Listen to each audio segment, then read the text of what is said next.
E não temais os que matam o corpo e não podem matar a alma. Temei antes aquele que pode fazer perecer no inferno a alma e o corpo. Então, a pessoa, ela, quando lê de forma isolada, né, ela é levada a um entendimento equivocado. Jesus, meus irmãos, ele fazia suas parábolas e se baseava em realidades, histórias, em coisas do seu tempo, né? Coisas que as pessoas pudessem entender. Por exemplo, ele compara, né, os salvos ao trigo e os ímpios ao joio, fala que eles são iguais, mas só se diferencia-se na hora da colheita, porque o trigo dá os grãos, o joio não tem nada, não tem fruto. Então, ele usa essas parábolas para nos ensinar sobre muitos assuntos.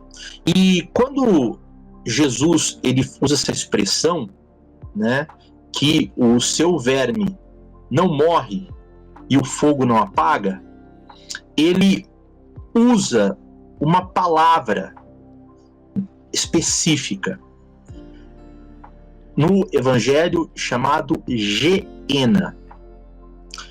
Geena, ela deriva de um termo hebraico, Gai Inon, que significa o Vale de Inon, que se menciona em Josué 18:16. Nos dias de Cristo, né, este local ele era usado para se jogar lixo, se jogavam corpos de animais e, em muitos casos, até os corpos de criminosos.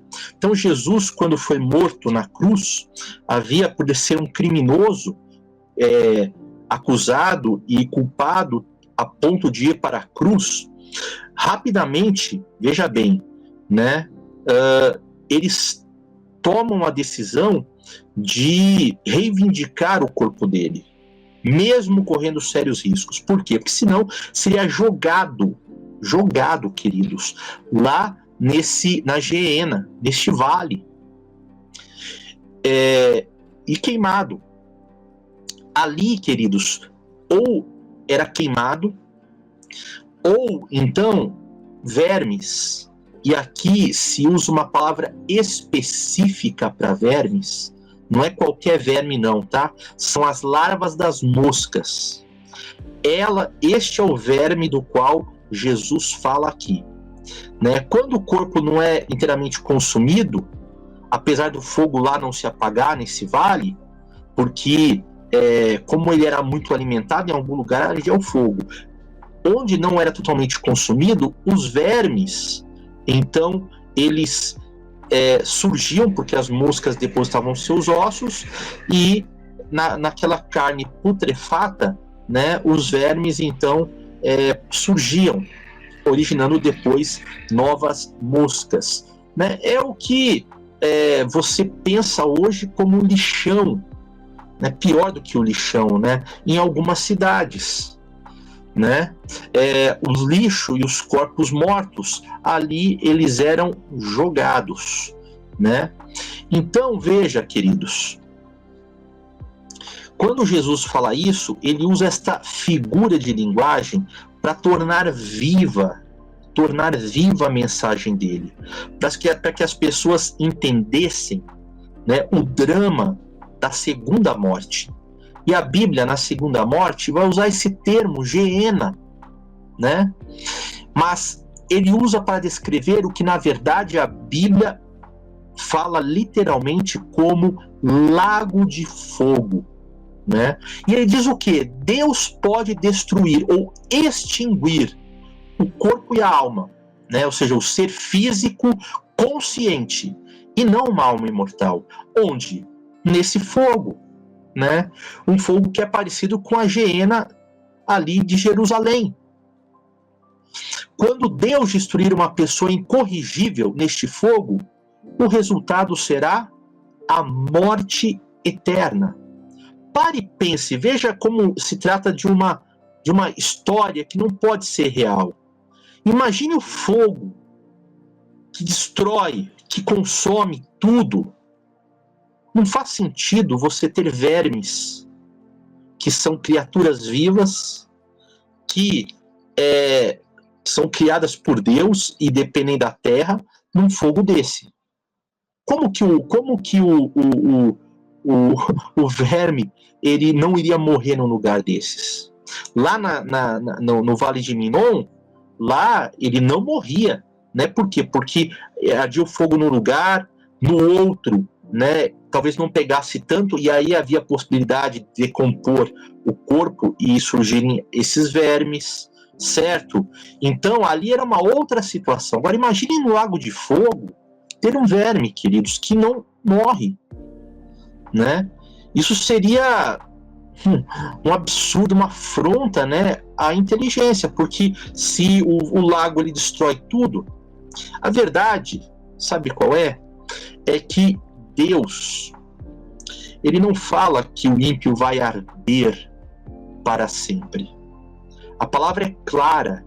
Ele fala que o seu castigo será eterno. Então, essa é a proposta da palavra de Jesus. A punição será para todo sempre. Mas, em que sentido? Ele é jogado no fogo, ele é destruído. Ele é destruído. Por quê? Isso é misericórdia de Deus, para que a pessoa não fique sofrendo eternamente tormentos. Então Jesus usa esta comparação para deixar viva para os seus ouvintes naquele momento, que esta punição é uma punição sem volta. Ele usa esta comparação com o sentido de que a pessoa é totalmente destruída, ela não existirá mais. Este é o sentido da palavra de Cristo. Querem só ver? Vamos lá.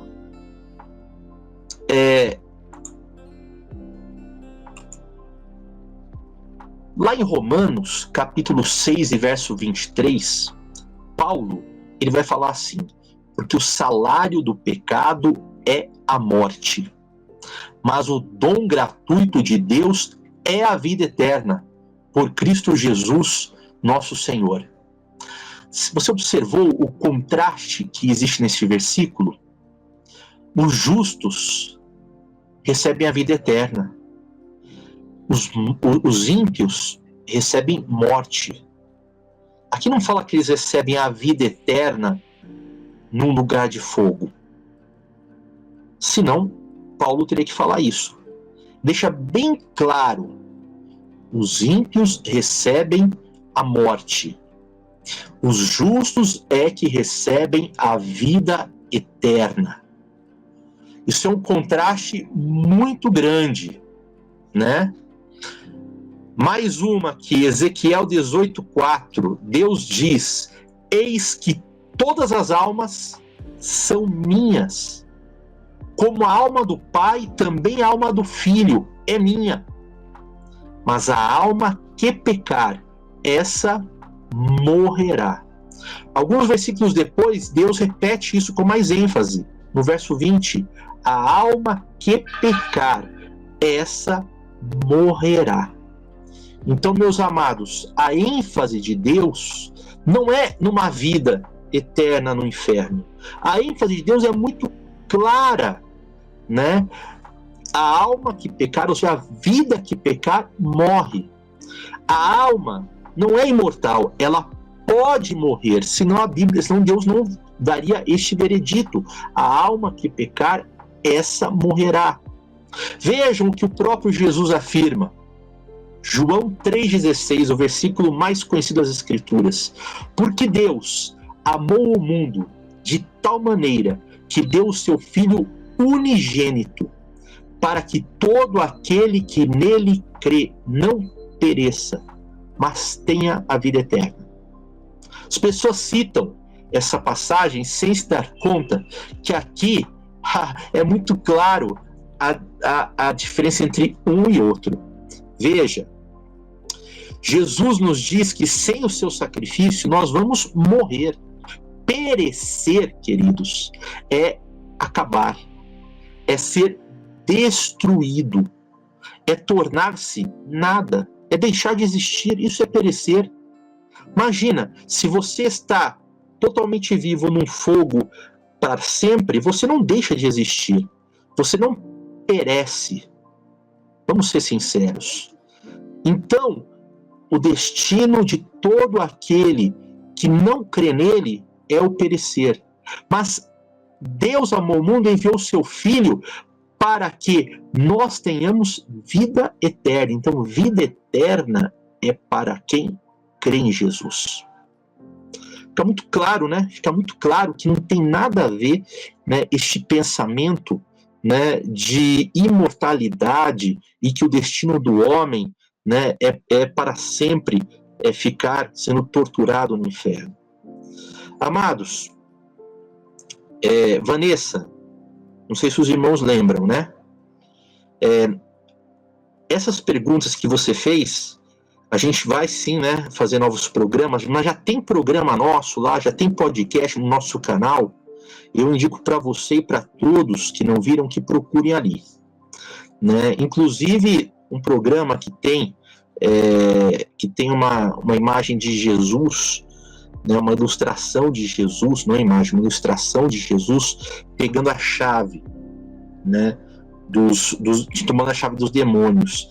Lá a gente vai falar um pouco mais, né, já falamos um pouco mais sobre essa questão aí dessas passagens difíceis. Nós tivemos um programa inteiro que nós debatemos quem apareceu para Saul em Endor, né, mostrando que não foi Samuel, e sim um demônio disfarçado de Samuel, por tudo que a palavra de Deus nos ensina. A palavra de Deus não é contraditória, não. Ela é como um quebra-cabeça, você não vai encontrar um faltando no final, ela perfeitamente se encaixa. E aí, meus amados, nós também já falamos sobre essa passagem, né? A Vanessa colocou assim: esse entendimento vem desse versículo, ele foi morto no corpo, mas vivificado pelo Espírito, no qual também foi e pregou aos espíritos em prisão, que há muito tempo desobedeceram, quando Deus esperava. Vamos lá, vamos dar o verso completo, que se você não der o verso completo, não é possível entender. Pois também Cristo padeceu,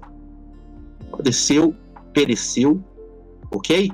Uma única vez pelos pecados, o justo pelos injustos, para conduzir vocês a Deus. Morto sim na carne, mas vivificado no Espírito. Quem vivifica Jesus, amados? É o Espírito Santo, com o poder de Deus, que vivifica Jesus. Agora tem um detalhe, veja bem. Lá em Atos, o Espírito Santo é chamado de o Espírito de Deus e é chamado de o Espírito de Cristo. Então, da mesma forma como o Pai é a origem do Espírito Santo, ele deu ao Filho a condição de também ter o Espírito Santo, ser a origem do Espírito Santo. E aí, queridos, Pedro vai falar assim: morto sim na carne, mas vivificado no Espírito. No que? O Espírito Santo. Agora olha só o detalhe. No qual também foi. Então é o Espírito de Cristo. E pregou aos espíritos em prisão. Ok. Onde? No inferno? Não. Os quais, noutro tempo, foram desobedientes quando Deus aguardava com paciência nos dias de Noé. O Espírito Santo, que é o Espírito de Cristo, usou Noé e pregou naquela época para os espíritos em prisão. Por que Pedro conta isso? Porque naquele tempo Deus castigou aqueles que não creram, e eles não creram, né? Lembra? Não foi um dia, um ano, foram 100 anos que Noé construiu a arca, queridos. Dia a dia isso dava testemunho do juízo de Deus. E as pessoas viam durante 100 anos e não acreditaram, não deram bola, não quiseram saber. Só 8 creram, que era Noé e sua família. Então você veja, é nesse espírito que Deus prega hoje, porque, como diz Pedro, o mundo não será mais destruído pela água, agora o mundo será destruído pelo fogo, né? O mundo que eu digo assim, os ímpios serão destruídos pelo fogo, né? Agora sim, queridos, não este sábado, no próximo, deixa eu fazer aqui uma propaganda legal. Essa aqui é a nossa lição bíblica, a Escola Sabatina, Monte das Oliveiras, cujo tema é Então virá o fim. Passei para você.